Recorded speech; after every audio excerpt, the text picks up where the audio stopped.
Selamat datang ke Wisma Persekutuan Kota Baru.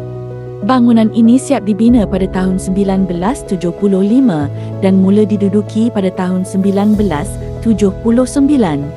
Berkeluasan 155,809 kaki persegi, bangunan ini dibina di atas tanah seluas 1.45 hektar.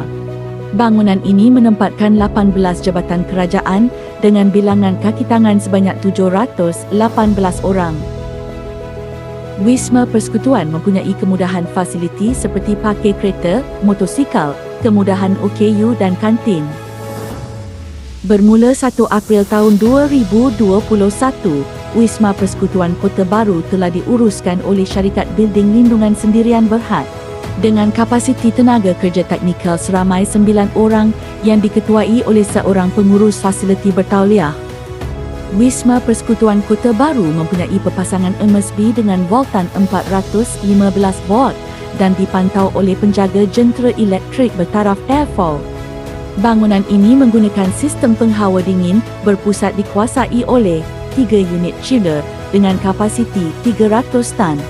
Bagi sistem pencegah kebakaran, bangunan ini mempunyai sistem kawalan aktif yang terdiri dari wet riser, sprinkler, half reel dan SPKA.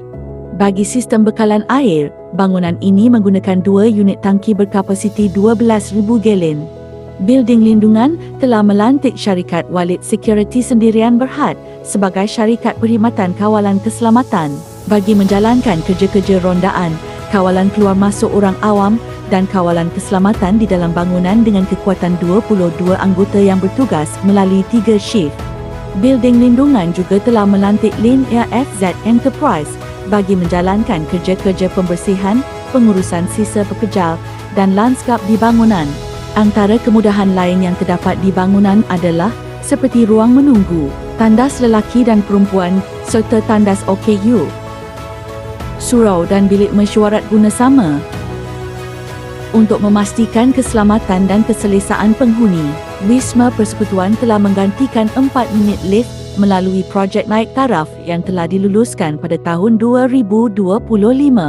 Bagi menyokong program kelestarian, Wisma Persekutuan telah mengadakan beberapa inisiatif, antaranya penyediaan tong 3R dan penggunaan lampu solar.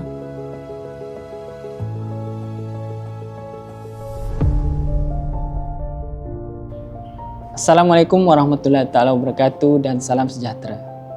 Saya Zulkifli bin Silang, Pengarah Jabatan Tenaga Kerja Negeri Kelantan, selaku Timbalan Pengurusi JKPP BGS, ingin merakamkan setinggi-tinggi ucapan tahniah kepada Building Lindungan Sendirian Berhad atas kejayaan Wisma Persekutuan Kota Baru yang telah berjaya tercalon ke peringkat akhir penilaian anugerah pengurusan dan penyelenggaraan bangunan guna sama Kerajaan Persekutuan terbaik bagi tahun 2025. Sebagai Timbalan Pengurusi Jawatankuasa, saya amat berbangga dengan pencapaian yang membanggakan ini. Kejayaan ini merupakan hasil daripada komitmen, dedikasi, kerjasama dan semangat berpasukan yang tinggi pihak pengurusan fasiliti dalam memastikan pengurusan serta penyelenggaraan bangunan dilaksanakan dengan cekap, berkualiti dan memenuhi standard yang ditetapkan. Saya juga ingin merakamkan setinggi-tinggi penghargaan kepada seluruh warga Building Lindungan Sendirian Berhad atas perkhidmatan yang profesional, berkualiti serta sentiasa mengutamakan kepuasan dan layanan mesra kepada pelanggan. Semoga kecemerlangan ini dapat dikekalkan dan terus menjadi pemangkin kepada lebih banyak kejayaan pada masa hadapan. Tahniah dan syabas kepada seluruh warga Building Lindungan Sendirian Berhad atas pencapaian yang membanggakan ini. Sekian, terima kasih.